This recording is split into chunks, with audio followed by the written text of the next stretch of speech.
I was at the Tybee Beach Bum Parade, super soaker, soaked head to toe. My visor was on upside down, and had a friend come up to me and say, I'd like to sponsor you in a cooking show. And I literally went, are you serious? Well, let's talk about it. Fast forward 8 weeks, I had this pilot on my iPod Nano. Remember those little skinny ones people used to use? Now everybody has their music on their phone, but I had a pilot on my iPod Nano, and I was showing it to friends. And one of my friends is now my business partner, Sinead Crystal, and she looked at it and went, kind of gave me that. And she said, you know, you could do something with this. And I said, yeah, but what? She said, you could be, and the hand waving is very important, you could be Savannah's Anthony Bourdain.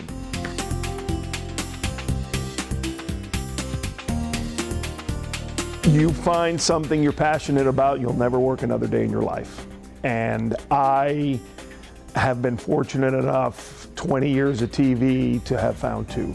I love the news. I love being a part of the news gathering process. And I did that for 20 years. And then this food passion came along, which everybody's a foodie nowadays. You watch it on TV and stuff, and I've always liked to cook. And so I found myself doing that. And I'd like to know what I did in a previous life to deserve all this, but yeah, I found two, and you know, I wouldn't trade it for anything in the world.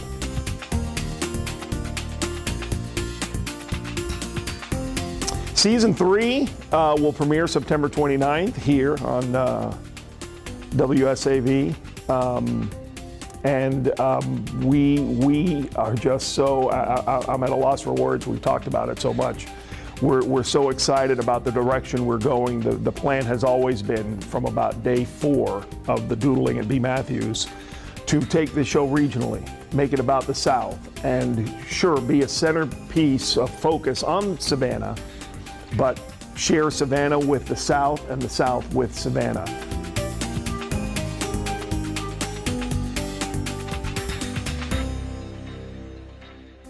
And the attraction here, my daughter was born in this city, and all of the wonderful time that I've spent in this city made it a no-brainer to come back. And now to ultimately have the chance to come back to the place where it all started for me is mind-boggling. A lot of the same people work in this building. They've always been family to me. Savannah's probably the place I've kept tabs on the most when I didn't live here. And so to be back here with a lot of the same faces, I mean, I'm getting emails from people saying, hey, we need you to do this, we need you to do that. And it was like it was in 2001. It's like that old pair of jeans, like I never left, and I'm very excited about that. Blanco, what's your favorite thing to eat? Steak. Why? I was raised in a meat and potatoes house. My dad used to tell me as a kid that I would eat my steak and finish his.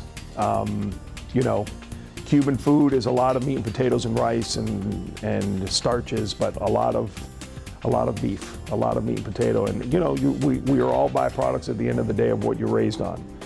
I got turned off by seafood as a kid because there was so much and it stunk up the house, and it just grossed me out. Like a lot of people say, I would never eat liver because my mom tried to make me eat it. I was that way with seafood, but since we've been doing Eat It and Like It, I've kind of tiptoed back into that, and so I'm eating more of that. But yeah, it was,